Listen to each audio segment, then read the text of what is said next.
I really understand it. Not, just saying you understand and you really don't. The only one you're deceiving is yourself. And this is why this is not for everybody. This is only for the elect. Many are called, but few are chosen. Many come in. Many come in. Hundreds have come in, right? And but through the years, thousands have come in, and you have the sifting process, Yep. where people fall off for certain reasons. Their boss saw them on the job. They got another job. They don't lose that job, so they don't go out. A girl left them. This happened, that happened, and for whatever reason, they leave out. That's the sifting process. Sifting, man. The kingdom, and not too many words in the Apocrypha. This kingdom is the world. This world is for the many, and the world to come is for the few. Shalom to the elect of the nation of Israel. First and foremost, I'd like to start this lesson by giving all praises, honor, and glory to the Heavenly Father and His only begotten Son, Yahweh, Bahashem, Yahweh Shai, Bahashem, Recha, Kodash. Double honors to the elders and apostles of Great Millstone who rule well and taught us this 100% truth. Salutations unto the 144,000 doing the work of the Lord in all truth, honor, and sincerity. And shalom to the 1/3 men, women, and children who believe in His word being taught unto them. It's your brother, I am Nawa'ala.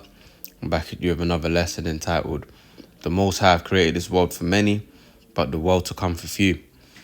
As the Apostle Tahar was getting into in this week's camp lesson, man, which is a beautiful point, all right, which is why we pretty much need to get our minds out of this world, man, all right, and understand that ultimately this is not our rest, all right. Micah 2:10, you got guys, which really, we're all, we all want a better life, and, we're all not happy with, the situation that we're in right now, but you got Jakes in our community where they will sell out to Esau, Edom, and, engage in all acts of abomination just to have a quote unquote comfier or better living situation, man. All right. But, the scriptures say, which let's hold that in, let's get that in Mark real quick. I believe that's Mark 8:36. It says, for what shall it profit a man if he shall gain the whole world and lose his own soul? Yeah, when you gain this world, man, this world is ruled in and rooted in wickedness, man. What do you actually gain? All right, because we're heading into some heavy times, man. All right, and all that, all the carnalities and the cares of this life, man, it ain't gonna matter, So let's hold Luke 21:34 real quick, since I mentioned that. All right, it says, and take heed, and we'll read it in NLT as well, and take heed to yourselves, lest at any times your heart be overcharged with surfeiting. Let's see what that is.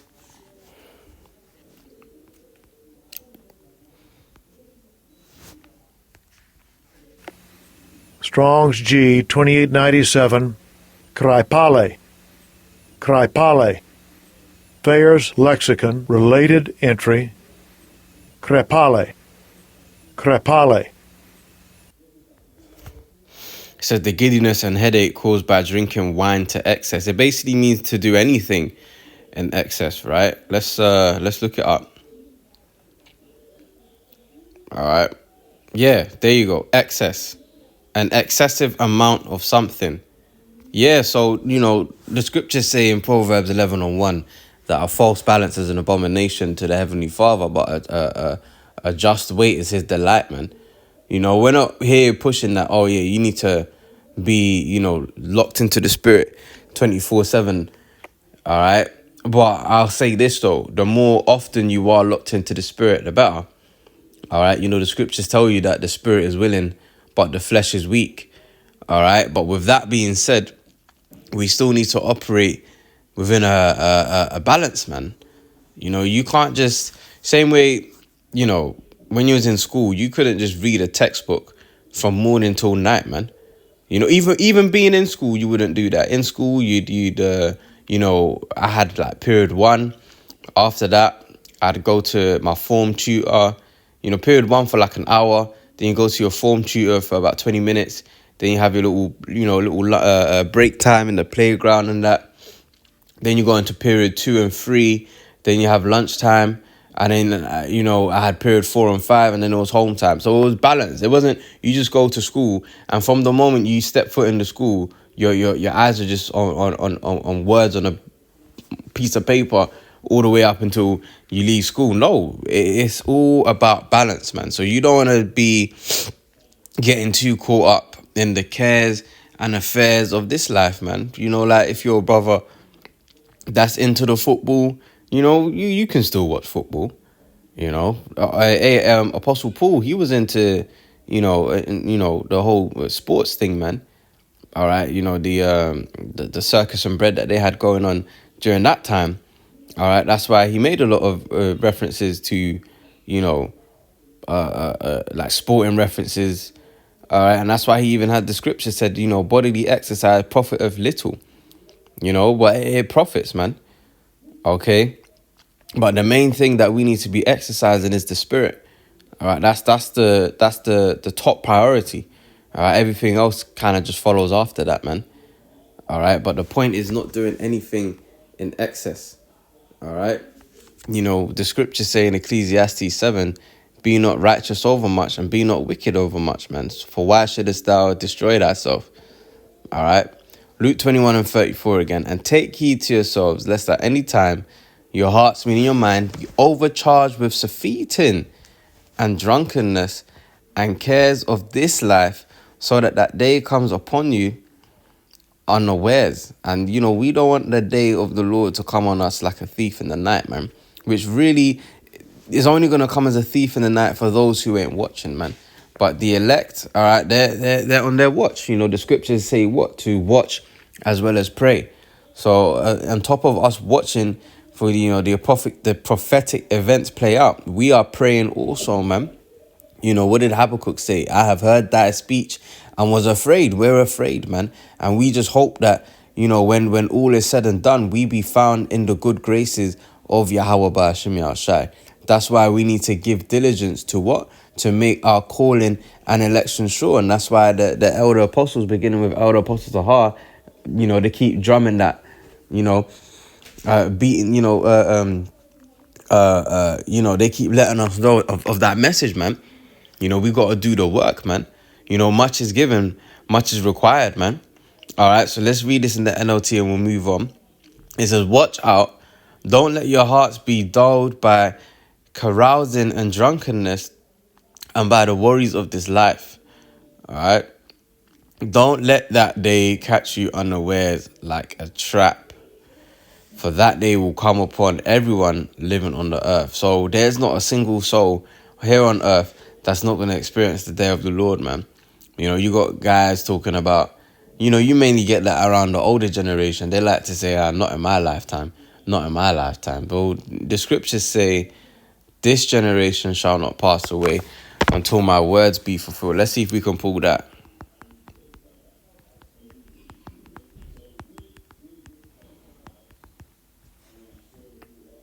All right, this is Matthew 24. And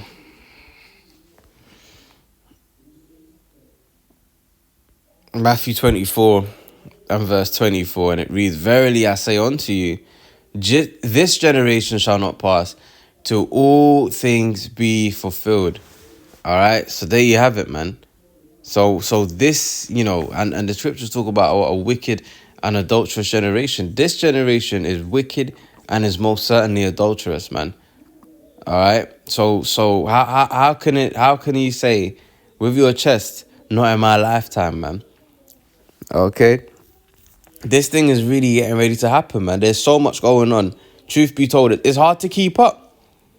It's hard to keep up, man. But that's why the Lord has, you know, his men on their watch, man. You know, you pick up on certain things, and then maybe you miss certain things, but then you pick up on other things, and then you bring it out, and you know, this is that holy conversation, man. All right, we're partaking in that holy conversation, man. All right, because we know that you know, this is not our rest. Okay, it tells you that in the book of and it looks like we're rocking with the blue letter today, man. That's okay. That's okay. All right, it tells you that in Micah 2:10. It says, arise ye and depart, for this is not your rest, because it is polluted. It shall destroy you, even with a sore destruction, man. All right, this place will destroy you with a sore destruction, man. That's why we need to get our minds out of you know, Esau Edom setup, man. Okay, I know that this ain't it. You know, we seeking for one to come, man. All right, it tells you that in the book of Hebrews chapter 13 and verse 14, man. All right, it says, for here have we no continuing city, but we seek one to come. Wow, let's read the NLT. For this world is not our permanent home. Okay, we are looking forward to a home yet to come. Okay, and the home that we have yet to come is set in a place where there's fires on one side and there's waters on another, man.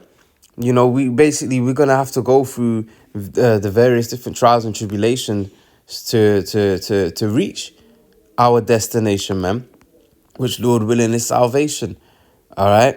Matthew 7:13 says, enter ye in at the straight gate, for wide is the gate and broad is the way that leadeth to destruction, and many there be which go in thereat. That's why the scriptures tell us in Exodus 23:2 to follow not a multitude to do wickedness, man. All right, because that's the broad gate which leadeth to destruction. And what did it say? It said, and many, not few. It said, many there be which go in thereat. All right. It says, because straight, which Strait. All right. Let's go back to the basics, man, because you never know who's watching these videos, man. All right. Strong's G 4728. Stenos. Stenos. See, sometimes the blue letter don't give you too much, man. Narrow, straight, that's all it does. But that's okay. So if we just look it up, let's see what it says, man. A bad or difficult situation. All right, there you have it, man. He should, you know, Job 20:22 says, in the fullness of his sufficiency, he shall be in straits, man. Okay. A bad or difficult situation, a sorry condition, man. Difficulty, trouble, and brothers are in man. Brothers are in sorry conditions, bro. Trust me, man. A tight corner, a mess, a predicament, you know, a catch-22 moment. I was just on the phone to a certain company this morning, man, and she's like, oh yeah, you know, you're caught in a little bit of a catch-22. And I was like, hell yeah. You know, trust me, man, sometimes when, you know, you give people just a glimpse of your situation, man, people see like, fuck, man, you really be going through it, man. You know, but that's okay. You know, the scriptures say in Psalms 34:19, it says, many are the afflictions of the righteous, but the Lord delivereth them out of them all. All right, so that's the faith that we've got to have, man. All right, through that precepts, I get understanding, right? Okay, so now we know what straight means when it's spelled Strait, a bad or difficult situation. Okay. So what does it say in Matthew 7:14? Because straight, difficult, yeah, is the gate, which and narrow is the way which leadeth unto life, and few there be that find it. And who are those few? The elect, man. The elect. All right, this world to come is for the elect, man. All right. Let's read it in the NLT, verse 14. But the gateway to life is very narrow and the road is difficult, man. You're gonna, brothers, man, you're gonna lose shit. You're gonna, you know, you're gonna be afflicted, man. Your health gonna fuck up. You know, you might have been the brother that had money. You ain't gonna have money, man. You might have been gallem sugar. You ain't gonna have no nookie. You know, things are gonna start happening, man. You know, but Elder Apostle Tahar, he was getting into it either just before or after the bit I was recording, man. He was saying he was talking about how guys come into this truth and they fall out because maybe their boss at the job saw them, or the women left them, or they ain't got money anymore, cars breaking down all the time, like just various different things, man. Not understanding what does it say, man. First Peter chapter 1 and let's start at verse 6. Alright. You know what, we gotta read it in the NLT, man. Wow, man. Wow.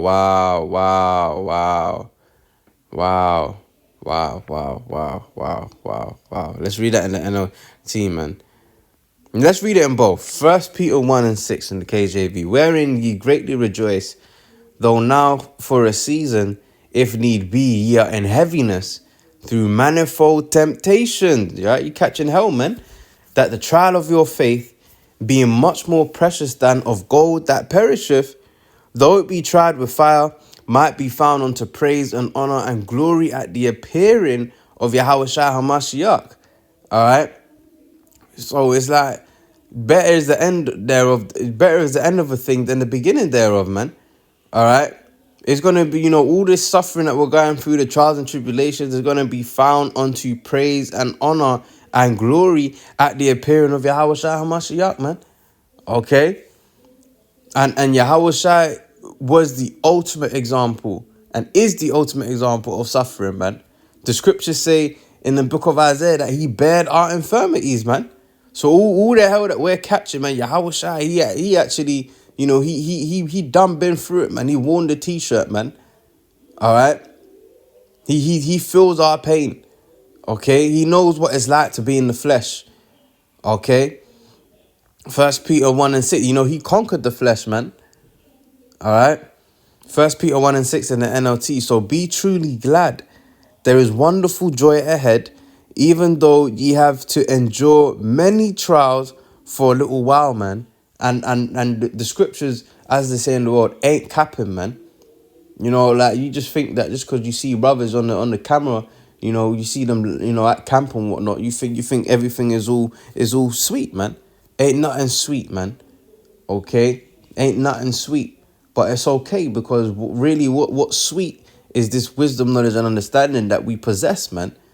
We're comforted by these words, man. We're comforted by each other. Okay? Verse 7 in the NLT, these trials will show that your faith is genuine. You see, and this is why we have to go through these things, man. I'm glad that the Spirit got me bringing this out, man.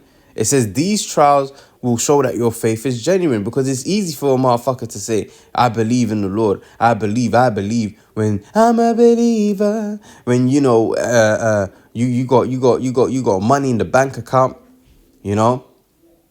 bills paid on time, right? Your health's in order, everything's sweet, your car don't break down. All right, you just getting promoted at the job, man. There's just no, you just living that sweet life of Zach and Cody. Of course, it's easy to say you have faith then. All right. Job always believed in the Lord. All right. And he had everything. But when did his faith get tested? When he lost everything. But that's the same thing with us, man.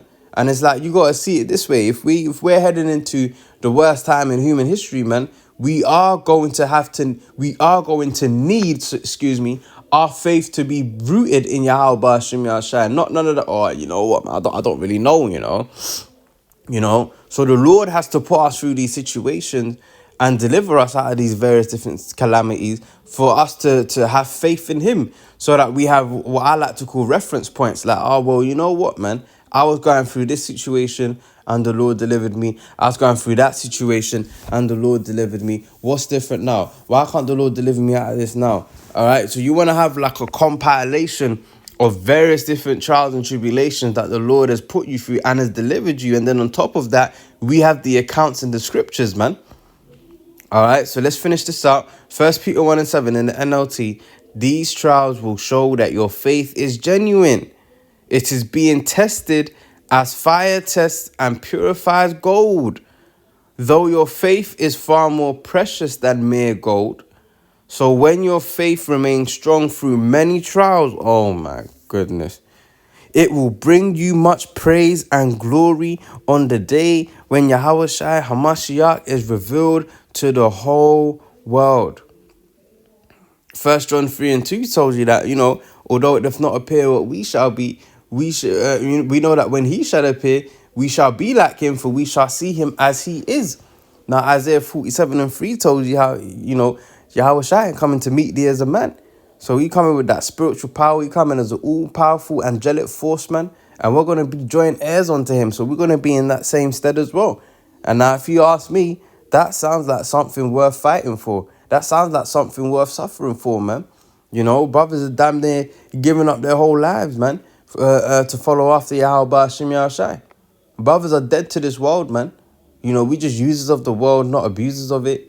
And we're happy with that, man, because, there's a lot of weird people out here. There's a lot of weird things going on out here. And we don't really want any parts of it, man. We just want to do what we need to do and then head back to the crib, man. That's the type of time that we're on now. Okay, because judgment is happening, man. You don't want to be caught in a place where there's a lot of niggas, man. You chill around niggas, man. You get caught up in some niggerism bullshit.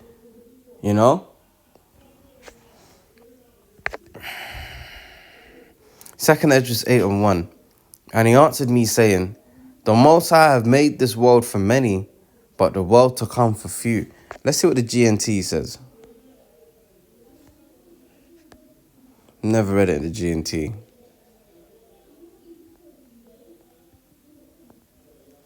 Second Esdras 8 and 1. The angel replied, God Most High made this world for many people, but the future world for only a few. Yeah, the elect. All right, those are the ones that's going to be saved out of this wicked world. All right.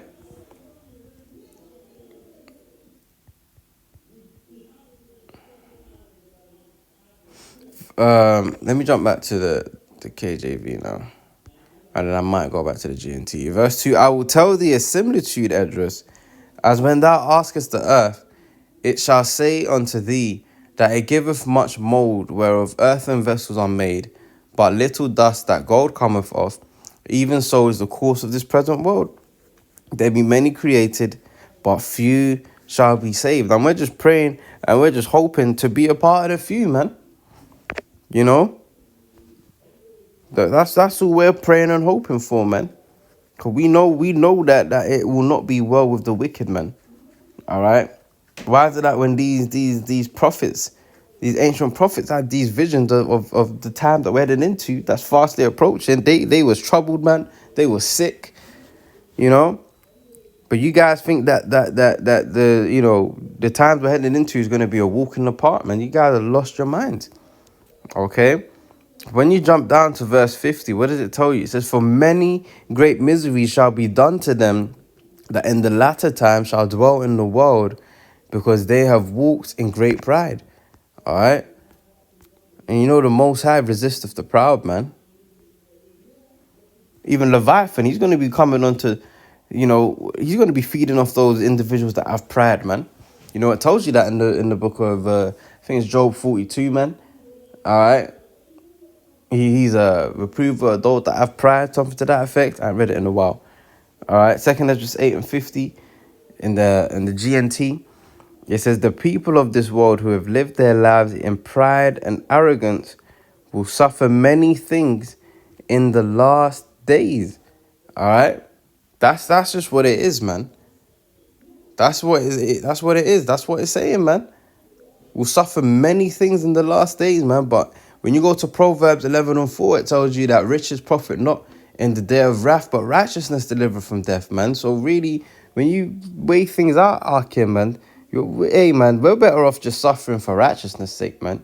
Scriptures tell us that too. If any man suffer, don't suffer as an evildoer, man. That's somewhere in 1 Peter 4, I believe. But suffer for this truth's sake, man. Because once again, man, let's see what it says in the GNT. Mark 8:36, right? Do you gain anything if you win the whole world but lose your life? Of course not. You don't gain anything selling out to this devil, man. All right, hey, man. Let's I want to see what it says in the GNT actually. Let's go to Wisdom of Solomon 6. I gotta go in a minute. Wisdom of Solomon 6 and verse 20, man. It says,